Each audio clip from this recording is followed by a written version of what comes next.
Vanthali police દ્વારા તેરા તુજકો અર્પણ કાર્યક્રમ અંતર્ગત 5 મોબાઈલ મૂળ માલિકને પરત કરાયા હતા। વંથલી પોલીસ દ્વારા તેરા તુજકો અર્પણ કાર્યક્રમ અંતર્ગત પ્રશંસનીય અને માનવીય કામગીરી કરવામાં આવી છે। ખોવાઈ ગયેલા કુલ 5 મોબાઈલ ફોન શોધી કાઢી તેમના મૂળ માલિકોને પરત કરવામાં આવ્યા છે।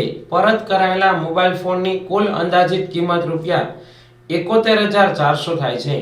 વંથલી પોલીસ સ્ટેશનમાં મોબાઈલ પરત મેળવતા અરજદારોના ચહેરા પર ખુશી અને સંતોષ જોવા મળ્યો હતો। અરજદારોએ પોલીસની આ માનવીય કામગીરી બદલ આભાર વ્યક્ત કર્યો હતો। વંથલી પોલીસ સ્ટેશનના માર્ગદર્શન હેઠળ પોલીસના ટેકનિકલ સ્ટાફ દ્વારા પોર્ટલ તથા ટેકનિકલ સર્વેલન્સની મદદથી આ તમામ મોબાઈલ ટ્રેસ કરવામાં આવ્યા હતા।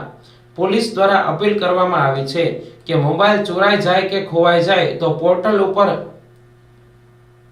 IMEI નંબર સાથે નોંધણી કરાવવી જોઈએ, જેથી પોલીસ દ્વારા મોબાઈલ ઝડપથી શોધી મૂળ માલિક સુધી પહોંચાડી શકાય।